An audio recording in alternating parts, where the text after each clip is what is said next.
And let's shift our focus now, but stay with the entire face-off that we have seen between the NCB and the NCP. Now, Nawab Malik earlier has taken to Twitter and he says, wait for this Sunday, because he says he's going to put out more revelations. In fact, he says, and I'm quoting him here, that there are many secrets hidden in the Hotel Lalit. This is what he says, a rather very cryptic tweet that has come in from him. But what could these revelations be all about? We aren't putting out a second guess. But to this, the BJP leader Mohit Kamboj now has hit back, and in a tweet, he says, now don't be afraid, don't run away, every sin of yours will be questioned.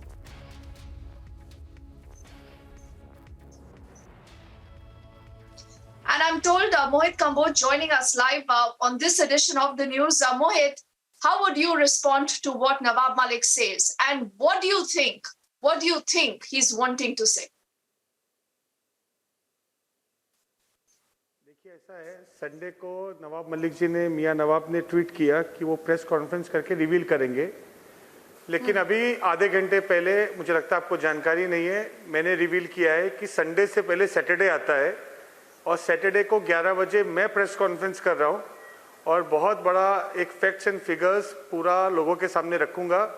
और उसके बाद मुझे लगता है कि मियां नवाब Sunday तो छोड़िए, आने वाले कोई मंडे से लेकर कोई साल तक कभी भी प्रेस कॉन्फ्रेंस करने का सोचेंगे नहीं। लेकिन मोहित जी, मुझे एक बात बताइए ना, नवाब मलिक भी कहते हैं मैं एक प्रेस कॉन्फ्रेंस करूंगा, मैं सारी डिटेल सामने रखूंगा, आप भी ये कहते हैं कि आप भी प्रेस कॉन्फ्रेंस करेंगे, सारी डिटेल सामने रखेंगे, तो पुलिस को जाकर ये सारे सबूत आप लोग दोनों साइड क्यों नहीं देते हैं? और ये पब्लिकली क्यों ये सब एक press conference versus the other press conference हो रहा है? देखिए, ऐसा है कि नवाब मलिक जी ने अपने एक लास्ट एक महीने से सलीम जावेद की पिक्चर महाराष्ट्र में चालू की है। सुबह 9 बजे आकर वो रोज एक नया स्क्रिप्ट और एक नया बंटी बबली की तरह लोगों को महाराष्ट्र की मूवी दिखाते हैं और चले जाते हैं। जितने उनके ट्वीट्स पे आप देखेंगे लोगों पे आरोप लगाना, लेकिन जब आरोपों के बारे में पूछा जाता है तो वो जवाब नहीं देते हैं। चाहे किसी की निजी जिंदगी की फोटोग्राफ डालना, सर्टिफिकेट डालना, मुझ पे आरोप लगाना, या अभी 2 दिन पहले उन्होंने देवेंद्र के ऊपर और उनकी पत्नी के ऊपर आरोप लगाया। तो ये एक कल्चर बन चुका है झूठ की राजनीति का, एक झूठा नैरेटिव सेट करने का और महाराष्ट्र में और देश में लोगों को गुमराह करने का। लेकिन जब उनसे फैक्ट एंड फिगर पूछा जाता है तो ना नवाब मलिक जी के पास आंसर है, ना उनकी पार्टी उतरती है आंसर देने के लिए। आपने देखा कि उन्होंने मुझ पर आरोप लगाए, मैंने जब उनके ऊपर क्रिमिनल डिफेमेशन किया और हाईकोर्ट में जाकर मैंने उनके ऊपर 100 करोड़ का मानहानि का दावा किया, पुलिस में कंप्लेन की, तो आज तक ना वो कभी वीडियो दिखा पा रहे हैं, ना मुझे कभी जवाब दे पा रहे हैं। तो ये एक झूठा नैरेटिव और झूठी राजनीति का एक महाराष्ट्र में कल्चर बन गया है।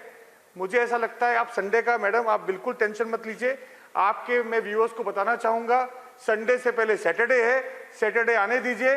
और जो सैटरडे को एक्सप्लोजिव मैं छोड़ूंगा तो ना नवाब मलिक जी ने जो फुलझड़ी चालू की है ना, उनको एटम बम कैसे फूटता है मैं बताऊंगा। मोहित जी, हम क्यों टेंशन लेंगे? हम तो यही चाहते हैं कि कम से कम जो भी तथ्य है ना वो सामने आए और पुलिस इन्वेस्टिगेट करे। अभी ये लग रहा है कि ना नवाब मलिक चाहते हैं कि पुलिस तक कोई इन्फॉर्मेशन पहुंचे, ना इन्वेस्टिगेशन हो, ना बीजेपी चाहती है। आप दोनों के बीच में लगता है ये फिक्स मैच चल रहा है। लेकिन इससे पहले आप इस बात का जवाब दे, मुझे ये बताइए, क्या ऋषभ आपके ब्रदर इन लॉ हैं? और क्या नवाब मलिक ने जो एलिगेशन लगाया है कि ऋषभ को एनसीबी ने उस रात जाने दिया, क्या ये सही है? देखिए, मैं आपसे एक ही प्रश्न पूछता हूँ, 100% जो ऋषभ है वो मेरे ब्रदर इन लॉ हैं। मेरा एक ही प्रश्न, नवाब मलिक ने बोला कि एनसीबी ने मेरे ब्रदर इन लॉ को जाने दिया और भारतीय जनता पार्टी का और एनसीबी का आपस में हैंड टू हैंड है। मैडम, मैं आपसे एक के माध्यम से पूरे देश से पूछना चाहूँगा, परसों उन्होंने आरोप लगाए कि जो राणा है, राणा जो अमृता जी की जिन्होंने फाइनेंस हेड करके वो कंपनी में थे, रिवरा कंपनी में थे, जिसने वो वीडियो बनाया था, उसने वो एनसीबी ने उसको अरेस्ट किया ड्रग पेडलिंग के केस में लास्ट ये जून में, और देवेंद्र फडणवीस जी का उसके साथ इन्वॉल्वमेंट है। तो जब अगर वो मुझ पे आरोप लगाते हैं कि मैं अगर अपने साले को एनसीपी से छुड़ा सकता हूं, तो क्या देवेंद्र फडणवीस जी एनसीपी से अपने उस राणा के साथ अगर उनके कोई संबंध है तो उनको नहीं छुड़ा पाए? तो देखिए, ये झूठे आरोप, चाहे पहले एनसीपी का मेरे से रिश्ता बताना, बाद में बताना एनसीपी देवेंद्र जी के करीबी के ऊपर कार्रवाई कर रही है, ये बौखला चुके हैं। नवाब मलिक जी का मेंटल डिसबैलेंस गायब हो चुका है, झूठ का नैरेटिव बताना चाहते हैं। उनको कुछ सच जो तथ्य है उसको किसी चीज को छुपाने के लिए ये झूठा नैरेटिव वो देश के आगे रखने का एक प्रयास और एक तथ्य रखने की वो कोशिश करें कि लोग उनकी स्टोरी बाय करेंगे। इसके पीछे उनका सिर्फ इंटेंशन है कि जो उनका दामाद समीर खान 194 किलो गांजा के साथ अरेस्ट हुआ था, कैसे उसके केस को सिंपैथाइज कर सकते हैं, कैसे महाराष्ट्र में सेंट्रल एजेंसी जो ड्रग फ्री माफिया और ड्रग पेडलर्स के खिलाफ कार्रवाई कर रही है उसको कैसे टिंटेड कर सकते हैं। और एक उन्होंने, आपने देखा होगा कि एक उनकी इमेज पूरे देश में ड्रग माफिया के स्पोक्स पर्सन के रूप में बनकर पूरे देश में सामने आई है। ये पार्टी एनसीपी नहीं है, इसका नाम नेशनलिस्ट कांग्रेस पार्टी से हटकर नारकोटिक्स कांग्रेस पार्टी हो चुका है, क्योंकि नारकोटिक्स कांग्रेस पार्टी जैसे देश में आज ड्रग कल्चर को प्रमोट करने की बात कर रही है कि 3-4 ग्राम ड्रग से क्या होता है जी, ड्रग 3-4 ग्राम तो कुछ नहीं होता है, सेवन से क्या होगा जी। ये यूथ को, ड्रग को एक गलत दिशा देश को देने का काम ये नारकोटिक्स कांग्रेस पार्टी के स्पोक्स पर्सन, महाराष्ट्र के कैबिनेट मंत्री और मुंबई के अध्यक्ष मियां नवाब मलिक जी कर रहे हैं। नहीं, लेकिन मोहित जी, आप ये बात तो मानेंगे ना कि इसमें पॉलिटिक्स हो रहा है। इनसे इन्वेस्टिगेशन ड्रग केस को लेकर अब नहीं हो रही है, इसमें सिर्फ और सिर्फ पॉलिटिक्स हो रहा है। बीजेपी एनसीपी पर हिट आउट करती है, एनसीपी दोबारा आप लोगों पर सवाल करती है। लेकिन मुझे ये बताइए कि नवाब मलिक आपको पर्सनली क्यों टारगेट कर रहे हैं, क्यों आपके ऊपर इस तरह के इल्जाम और ऋषभ को लेकर इस तरह की बात उठा रहे हैं। और उन्होंने कल ये भी कहा है कि पंचनामा में उनके जो सन इन लॉ है यहाँ पर, उनका नाम नहीं है कि उनके घर से इतना गांजा निकला है, जो बीजेपी उनका कहना है कि एलिगेशन लगाती है। तो सच कौन बोल रहा है? देखिए, ऐसा है कि मेरे पे जो आरोप लगाए थे, उन्होंने बोला उनके पास वीडियो है मेरी और समीर वानखेड़े जी की। जब मैंने वीडियो उनसे लास्ट, ये बात है 2 अक्टूबर की, आज हम लोग आ गए 2 नवंबर को, जब से मैं उनसे वीडियो मांग रहा हूँ आज तक वो वीडियो उन्होंने लाके ना जनता के सामने रखी ना न्यूज़ चैनल के सामने रखी। उन्होंने बोला कि कॉल रिकॉर्ड है मेरे और एनसीपी ऑफिसर समीर वानखेड़े जी के। जब अब उनसे मांगे गए तब उन्होंने उसके बारे में आके कभी भी लोगों के सामने सबूत नहीं रखे। मैंने सेक्शन 499 और 500 आईपीसी के द्वारा क्रिमिनल डेफेमेशन कोर्ट में नवाब मलिक जी के खिलाफ दायर किया। कोर्ट ने एक्सेप्ट किया है और अगले हफ्ते दिवाली के बाद ऑर्डर रखेगा उनको सम्मन करने का। मैंने हाई कोर्ट में 100 करोड़ रुपए का डेफेमेशन मैंने फाइल किया, जिसका उनको नोटिस जाने वाला है आफ्टर दिवाली। पुलिस स्टेशन में, अलग अलग पुलिस स्टेशन में उनके खिलाफ कंप्लेंट की। अभी आप मुझे बोले, आपने बोला पुलिस के सामने जाकर नहीं बोलने का, मैंने तो पुलिस स्टेशन में गया। अब क्यों नहीं महाराष्ट्र पुलिस बुलाकर इसके बारे में नवाब मलिक से पूछ रही है कि तुमने जो आरोप लगाए थे उसके सबूत किधर हैं। अब उनको कोर्ट में जाना पड़ेगा, कोर्ट में जाके सबूत रखना पड़ेगा। अब नवाब मलिक जी ने इससे भागना चालू किया है, झूठ की राजनीति चालू की है। एक नया नैरेटिव सलीम जावेद वाला सुबह सुबह टीवी पे आकर, वहां पे बंटी बबली की तरह एक तरफ नवाब मलिक और एक तरफ संजय राउत आके एक नया नैरेटिव झूठ का बोलना और देश को गुमराह करना, महाराष्ट्र को गुमराह करना, इसका काम इन दोनों ने चालू किया है। तो आपका जो प्रश्न था बहुत अच्छा था, क्यों नहीं हम कोर्ट में जाते हैं और क्यों नहीं हम पुलिस में जाते हैं। तो मैं आपके माध्यम से पूछना चाहूंगा, क्यों नहीं नवाब मलिक एक ऑफिसर के खिलाफ जो जो सबूत थे वो हाईकोर्ट में गए।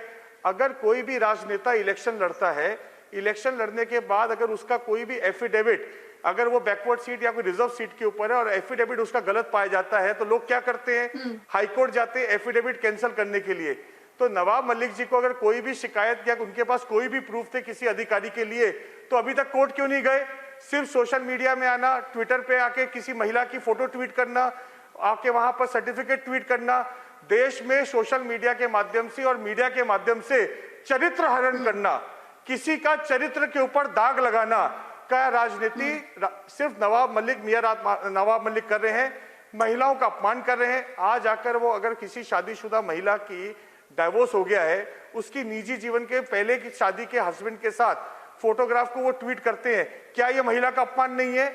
आपसे मैं प्रश्न पूछना चाहूंगा, आपके द्वारा सबसे पूछना चाहूंगा, क्या ये महिला का अपमान नहीं है? महाराष्ट्र में मराठी अस्मिता की बात करने वाले, मेरा काम है आपसे क्वेश्चन पूछना, मैं पूछूंगी। देखिए, देवेंद्र फडणवीस ने भी यही बात कही, वो मीडिया में आते हैं सर। मोहित जी मेरी बात सुनिए। मोहित जी नहीं, मुझसे सवाल मत पूछिए, सवाल मैं आपसे पूछूंगी, सवाल एनसीपी से पूछे जा रहे हैं और लोग ये डिसाइड करेंगे कि इसमें क्या आप लोग अपना एक फिक्स्ड मैच खेल रहे हैं या वाकई में ड्रग्स को लेकर आप दोनों की पार्टी सीरियस है या नहीं। लेकिन मुझे इस समय ये बात बताइए, देवेंद्र फडणवीस भी आते हैं, प्रेस कॉन्फ्रेंस करते हैं, वो कहते हैं कि ये सारा सबूत मैं शरद पवार के पास लेकर जाऊंगा। अब शरद पवार के पास क्यों लेके जाएंगे? वो भी सीधा पुलिस के पास जा सकते हैं। यही सवाल तो आपके ऊपर भी उठेगा ना। और आप मुझे ये बताइए कि आप अपनी पर्सनल कैपेसिटी में इस समय नवाब मलिक के खिलाफ खड़े हैं और ये प्रेस कॉन्फ्रेंस की बात कर रहे हैं, या एक ऑफिशियल बीजेपी की लाइन होगी सर?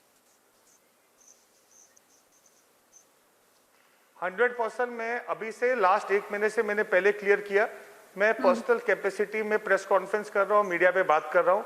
ये प्रेस कॉन्फ्रेंस भी मेरी पर्सनल प्रेस कॉन्फ्रेंस है।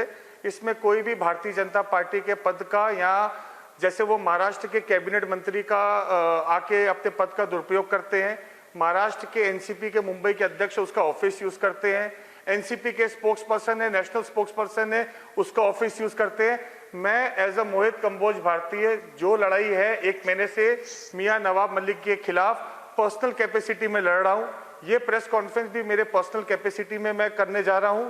और पिछले आपने देखा होगा 3-4 दिन से जिस हिसाब से मैंने उनका सीबीआई का 135 करोड़ रुपीस का जो यूनियन बैंक का उनके बेटे ने एक कंपनी के साथ मिलकर स्कैम किया है, मैंने वो एक्सपोज किया, लोगों के सामने रखा। आपने कल देखा स्लम रिहेबिलिटेशन मुंबई में जो प्रोजेक्ट है बहुत बड़ा, उस पर जो स्कैम हुआ, उसके साथ ईडी की जो इंक्वायरी थी, उनका एक फ्लैट आधे भाव में कैसे इनके बेटे ने खरीदा। आपने आज देखा मुंबई 26/11 में जिसका नाम आया था, मर्डर केस में जिसको सजा हुई थी, जिसको डीजल किंग, एक डीजल तस्कर करके जिसको पूरा महाराष्ट्र जानता था, जिसने मोकोका जिसके ऊपर लगा, उससे कैसे इन्होंने प्रॉपर्टी खरीदी आधे भाव में। आज मुंबई में बेनामी संपत्ति नवाब मलिक जी उनके परिवार ने भ्रष्टाचार कर देखिए, उन्होंने बोला मैं भंगार वाला हूं। मैं बताना चाहूंगा आप भंगार वाले नहीं हो, आप भ्रष्टाचार वाले हो।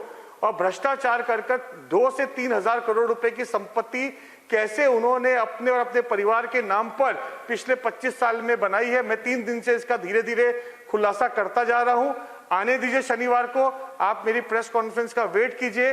प्रेस कॉन्फ्रेंस में मैं ऐसा खुलासा करूंगा, ऐसी सच्चाई रखूंगा और ऐसे सबूत रखूंगा जो सिर्फ प्रेस के बाद मैं एजेंसीज को भी दूंगा, देश को भी देखेंगे। और जो नवाब मलिक जी जो रोज आके झूठ की राजनीति करते हैं बिना प्रूफ के, उनके पास प्रूफ नहीं रहेगा इसको बात करने का। लेकिन मैं चाहती हूँ कि आप 2 चीजों का बहुत जल्दी से जवाब दें। क्या इस समय आप बीजेपी के साथ जुड़े हैं, हाँ या नहीं सर? मैं कार्यकर्ता हूं, मैं नरेंद्र मोदी जी और संघ के साथ विचारों के साथ जुड़ा हुआ। मोदी जी जो अच्छा देश में तो आप बीजेपी लीडर हुए ना, आप बीजेपी लीडर हुए, आप कह रहे हैं आप अपनी पर्सनल कैपेसिटी में ये प्रेस कॉन्फ्रेंस करेंगे, ठीक है। लेकिन मुझे एक चीज बताइए, आपने ऋषभ की बात को बहुत क्लियरली हमें नहीं बताया। क्या ऋषभ उस दिन क्रूज पर थे? और क्या इस पूरे मामले में एनसीबी उनको लेकर गई थी और उसके बाद उन्हें छोड़ दिया था? 100% देखिए, वो क्रूज की लाइन में लगे थे, 100% लगे थे लाइन से। एनसीपी ने वहां पे 25 लोगों को, एनसीपी ने वहां पे जब आर्यन खान को डिटेन कर रहे थे तो आगे पीछे जितने लोग थे आर्यन खान के, सबको उन्होंने डिटेन किया, सबको एनसीपी ऑफिस लेके गए। वहां पे उन्होंने सबकी जांच की, किसका संबंध आर्यन खान के साथ था, जो उनके ग्रुप पे थे उनको रोका, बाकी जो लोग को डिटेन करके लेके गए उनका रिलेशनशिप चेक किया। वो क्रूज, वो वहां पे ड्रग का सेवन करते हैं या किसी भी तरह का ड्रग पेडलिंग में उनका इन्वॉल्वमेंट है, उसकी पूरा उन्होंने 1.5-2 घंटा जांच की। जांच करने के बाद जब उनको क्लीन पाया गया तो ऐसे सभी लोगों को, ऋषभ को नहीं, ऐसे जितने लोग थे उन सबको एनसीबी ने अपने घर पे जाने दिया, जिसको पूरी मीडिया ने देखा, रिकॉर्ड किया और सब लोग वहां से निकल के घर पे गए। 3 दिन बाद जब मेरे ऊपर आरोप नवाब मलिक जी ने लगाए कि मेरा समीर वानखेड़े के साथ हैंड टू हैंड है, तो वो मैंने उनको लीगल नोटिस भेजा। मैं कोर्ट में गया हूं, उनको आना पड़ेगा कोर्ट में, उनको अपना सबूत ले, जो उन्होंने आरोप लगाए, अब तो उनको अगले हफ्ते मंडे को कोर्ट में आके सबूत पेश करने पड़ेंगे। सबूत नहीं पेश कर पाएंगे तो क्रिमिनल डेफेमेशन है, क्रिमिनल डेफेमेशन के ऊपर केस चलेगा और वो आरोपी सिद्ध होंगे। मैडम, ये तो कोई 100 करोड़ रुपए का ये कोर्ट डिसाइड करेगा सर। उसको टाइम लगता है। बिल्कुल, आपने जो आरोप लगाए हैं और दूसरा साइड भी जो आरोप लगा रहा है, ये सिर्फ आरोप है, ये आरोप है अभी, क्योंकि इसको प्रूव करने के लिए इन्वेस्टिगेशन होगी, जांच होगी सर, उसके बाद कोर्ट अपना फैसला सुनाएगा। मोहित जी, आपने हमसे बात की, उसके लिए बहुत बहुत शुक्रिया। I think we will have to wait and see what are the charges now that Mohit says that he's going to be putting out in that press conference come this Saturday. Republic, as always, will continue to be on top of that story.